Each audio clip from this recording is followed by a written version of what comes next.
भ्रष्टाचार का शिकार है, गोवा भी भ्रष्टाचार का बहुत बुरा शिकार है। बीजेपी और कांग्रेस दोनों ने मिलकर गोवा को चूस लिया है पूरी तरह से। जिस तरह से मुझे कुछ साल पहले तक भ्रष्टाचार के खिलाफ मेरे मन में जो गुस्सा था, जिस तरह से दिल्ली के लोगों के अंदर भ्रष्टाचार के खिलाफ जो गुस्सा था, जिस तरह से दिल्ली के अंदर दिल्ली के लोगों ने तय कर लिया था कि इनफ इज इनफ, अब बीजेपी और कांग्रेस को उठा के फेंकना है, अब भ्रष्टाचार को खत्म करना है, वही गुस्सा आज मैं गोवा के लोगों के अंदर देख रहा हूं। सारा गोवा के लोग भ्रष्टाचार से पीड़ित हैं। 2012 में गोवा के लोगों ने सत्ता बदली थी। 2012 तक गोवा में कांग्रेस की सरकार थी। कितने भ्रष्टाचार किए कांग्रेस वालों ने। Mining scam, MB Shah report कहती है 35,000 करोड़ रुपए का माइनिंग स्कैम हुआ गोवा में, 35,000 करोड़ रुपए का। Louis burger scam, land conversion, regional development plan बना और उसके अंदर धड़ाधड़ लैंड कन्वर्जन किए गए। कितने लैंड कन्वर्जन पैसे लेके किए गए।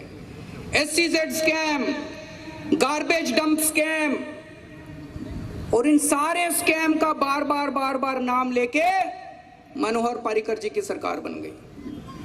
लोग कांग्रेस से गोवा के लोग इतने तंग आ चुके थे, उस टाइम मुझे पता है गोवा के सभी लोग इकट्ठे हो गए, सभी रिलीजन के लोग, हिंदू मुस्लिम क्रिश्चियंस, सब लोगों ने इकट्ठे होके कांग्रेस को हराया, मनोहर पर्रिकर को वोट दिया, बीजेपी को गोवा के अंदर जिताया।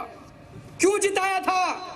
क्योंकि मनोहर पर्रिकर ने प्रॉमिस किया था कि माइनिंग का घोटाला जिन जिन लोगों ने किया है उनको जेल भेजेंगे। किया था कि नहीं किया था? मनोहर पर्रिकर ने प्रॉमिस किया था कि नहीं किया था? माइनिंग का घोटाला करने वाले जेल गए। मनोहर पर्रिकर ने धोखा दिया। मनोहर पर्रिकर ने कहा था कि नहीं कहा था कैसीनो बंद करेंगे? मनोहर पर्रिकर ने कहा था कि नहीं कहा था कैसीनो बंद करेंगे? कैसीनो बंद हुए? मनोहर पर्रिकर ने धोखा दिया। उन्होंने कहा था कि करप्शन दूर करेंगे।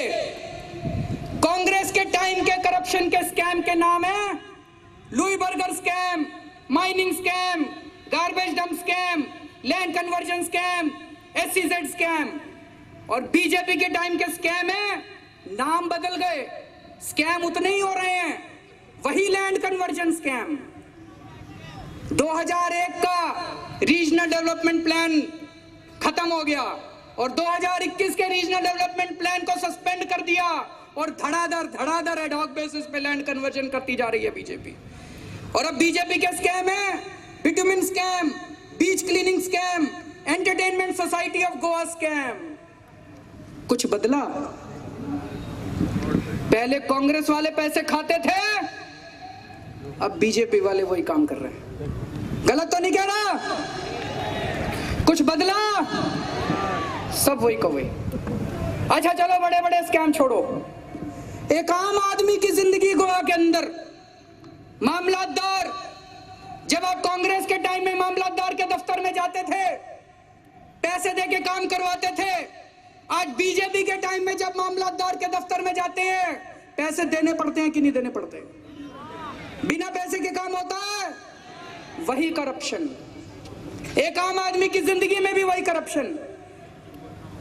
अगर मैं शीला दीक्षित जी के खिलाफ केस कर सकता हूं, अगर मैं मुकेश अंबानी जी के खिलाफ केस कर सकता हूं, तो मनोहर पर्रिकर कांग्रेस के टाइम में हुए भ्रष्टाचारियों को जेल क्यों नहीं भेज सकते? मेरा ये क्वेश्चन है।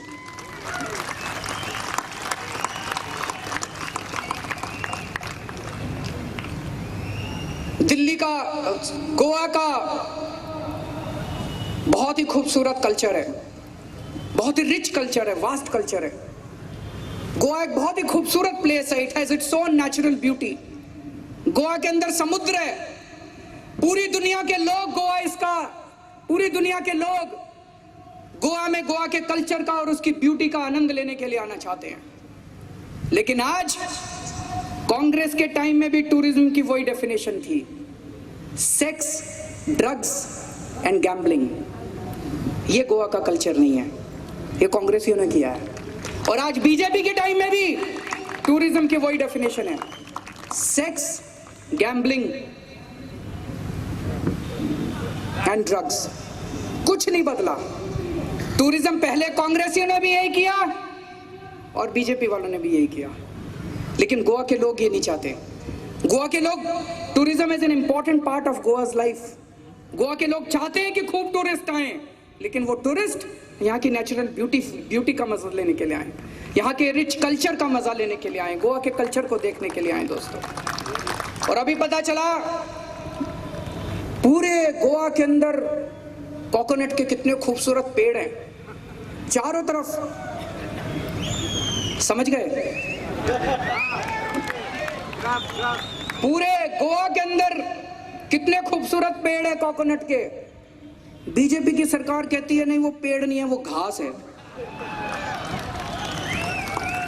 मतलब अगर गलत काम करना हो तो they can go to any extent. मुझे बताया गया कि उगे गांव के अंदर एक बियर की फैक्ट्री लगनी थी। उस फैक्ट्री को परमिशन देने के लिए उन्होंने पूरे गोवा के कोकोनट के पेड़ों के को दांव पे लगा दिया दोस्तों। अगर उनका बस चले तो एक दिन पूरे गोवा को दांव पे लगा के गोवा को बेच डालेंगे ये बीजेपी और कांग्रेस वाले।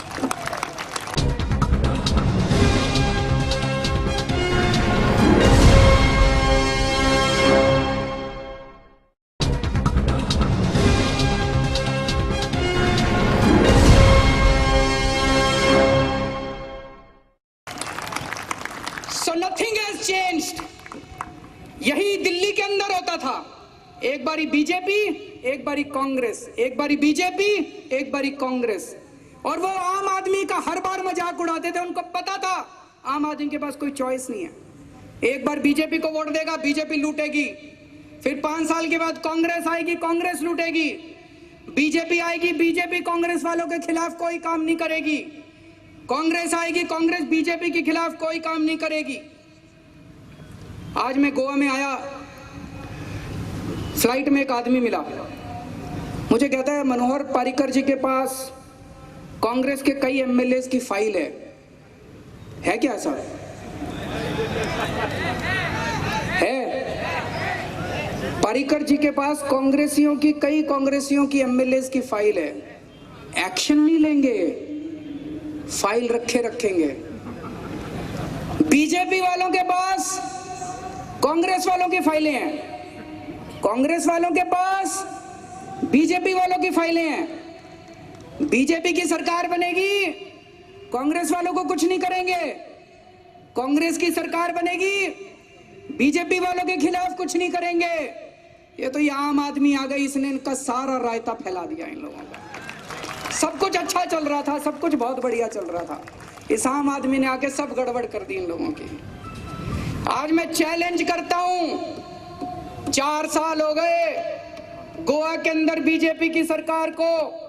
आज मैं इनका मैनिफेस्टो पढ़ रहा था, जो इन्होंने मैनिफेस्टो बनाया था बीजेपी ने, उसमें से 5 चीज बता दो जो इन्होंने 5 साल में करके दिखाई हो। मैं चैलेंज करता हूं पारिकर जी, और आज भी बताते हैं पारिकर जी की सरकार चल रही है। वो दिल्ली में कम रहते हैं, गोवा में ज्यादा रहते हैं। सेक्रेटेरिएट की सारी फाइलें वो क्लियर करके जाते हैं सैटरडे संडे को। गलत कह रहा हूं क्या भाई साहब? सरकार उन्हीं की चल रही है। ये तो कठपुतली सरकार है, वो डिफेंस कम देखते हैं, गोवा में ज्यादा इंटरेस्ट लेते हैं। लेकिन दोस्तों देश के लेवल पे भी बहुत गड़बड़ चल रहा है। देश के लेवल पे भी जो चल रहा है बहुत दुख वाला है, लोग बहुत दुखी हैं। 2 साल पहले मोदी सरकार को वोट दिया था, 31% लोगों ने मोदी जी को वोट दिया था। क्यों वोट दिया था? मोदी जी ने कहा था विकास करेंगे, मोदी जी ने कहा था गुजरात मॉडल ऑफ डेवलपमेंट है, विकास करेंगे। लेकिन आज देश के अंदर क्या हो रहा है? चारों तरफ गुंडागर्दी फैली हुई है। कहते हैं कि भारत माता की जय बोलो नहीं तो मारेंगे पीटेंगे। कश्मीर में कहते हैं भारत माता की जय बोलोगे तो पीटेंगे, बाकी भारत के अंदर कहते हैं कश्मीर भारत माता की जय नहीं बोलोगे तो पीटेंगे। मुझे याद है अन्ना आंदोलन, मैं भी अन्ना जी के साथ स्टेज पे हुआ करता था रामलीला मैदान में। अन्ना जी एक आवाज लगाते थे, भारत माता की, और पूरा देश उनके साथ आवाज लगाता था, जय। अन्ना जी को ये नहीं कहना पड़ता था जो नहीं बोलेगा मारूंगा, लोग दिल से बोलते थे। एक बारी अन्ना जी कहते थे, पूरे देश के लोगों के दिल के तार झनझना जाते थे। हिंदू, मुस्लिम, सिख, ईसाई, कोने कोने के अंदर पूरा देश एक साथ बोलता था अन्ना के भारत माता की जय। ये सच्ची देशभक्ति है। अब इन कुछ लोगों ने ठेकेदारी ले ली देशभक्ति की, कह रहे हैं बोल भारत माता की जय, नहीं बोलेगा तो मारेंगे, तेरे को डंडे से मारेंगे। ये तो गड़बड़ है। इन्होंने देश के सारे एजुकेशनल इंस्टीट्यूशंस का बुरा हाल कर दिया है। Hyderabad university, it has become a war zone. Police और स्टूडेंट्स के बीच में रोज झगड़े हो रहे हैं वहां पे, ये क्या है? इन्होंने जेएनयू का बुरा हाल कर दिया है। JNU has Jawaharlal Nehru university which is one of the best universities in the world. Jawaharlal Nehru university का इन्होंने बुरा हाल कर दिया है। It has become a war zone. रोज वहां पे झगड़े हो रहे हैं पुलिस और स्टूडेंट्स के बीच में। एक के बाद एफटीआई के अंदर इन्होंने एक आदमी को डायरेक्टर, वहां के स्टूडेंट्स धरने पे बैठे हुए कितने महीनों से, क्यों बैठे हैं? वो कह रहे हैं इस आदमी को जिसको आपने डायरेक्टर बनाया, ये गंदी गंदी फिल्में बनाता है, इसको हटाओ। वो नहीं हटा रहे। क्यों नहीं हटा रहे? वो आरएसएस का आदमी है। आरएसएस वालों को वाइस चांसलर बना रहे हैं। सारे एजुकेशनल इंस्टीट्यूशंस का बट्टा धार कर रखा है इन्होंने। Aligarh Muslim university, it's a minority institution, it's a minority institution for several decades. कह रहे हैं अब इसको माइनॉरिटी इंस्टीट्यूशन खत्म करेंगे। Jamia Millia, it's a minority institution, it's a minority institution for decades. कह रहे हैं उसका माइनॉरिटी इंस्टीट्यूशन का स्टेटस खत्म करेंगे। सारे एजुकेशनल इंस्टीट्यूशंस के ऊपर इन्होंने धावा बोल दिया है। जेएनयू के अंदर 5 लड़के आए, उन्होंने भारत के खिलाफ गंदे गंदे नारे लगाए, भारत तेरे टुकड़े होंगे, भारत तेरी बर्बादी होगी, गंदे गंदे नारे लगाए 5 लड़कों ने, और नारे लगा के भाग गए। और उसके बाद जो केंद्र सरकार ने, मोदी सरकार ने उसको बहाना बना के जो क्रैकडाउन किया, अरे उन 5 लड़कों को पकड़ो ना। जिन 5 लड़कों ने नारे लगाए थे भारत के खिलाफ, उनको पकड़ो। केंद्र सरकार के पास, मोदी जी के पास आर्मी है, पैरामिलिट्री फोर्स है, आईबी है, रॉ है, सीबीआई है, दिल्ली पुलिस है, एसीबी है। 5 लड़के नहीं पकड़े जाते इनसे। वो 5 लड़के आज तक नहीं पकड़े गए। उसके वीडियो हैं, उन लड़कों की फोटो हैं, उनके चेहरे पता है इनको, वो पकड़े नहीं गए। क्यों नहीं पकड़े गए? सबको शक है वो बीजेपी ने भिजवाए थे। दंगे फैलाने के लिए उन 5 लड़कों को बीजेपी ने प्लांट किया था जेएनयू के अंदर, ताकि दंगे भड़क जाएं। दोस्तों, ये जो सब हो रहा है ये लोगों को देखा नहीं जा रहा। लोगों ने मोदी जी को वोट दिया था विकास के लिए, बीजेपी को वोट दिया था विकास के लिए। 31% वोट मिले थे। 31% वोट हिंदुत्व के वोट नहीं थे। हिंदुत्व के वोट 10% से ज्यादा नहीं हो सकते। बाकी 21% लोगों ने डेवलपमेंट के लिए वोट दिया था। आज वो ठगे से महसूस कर रहे थे, फीलिंग चीटेड।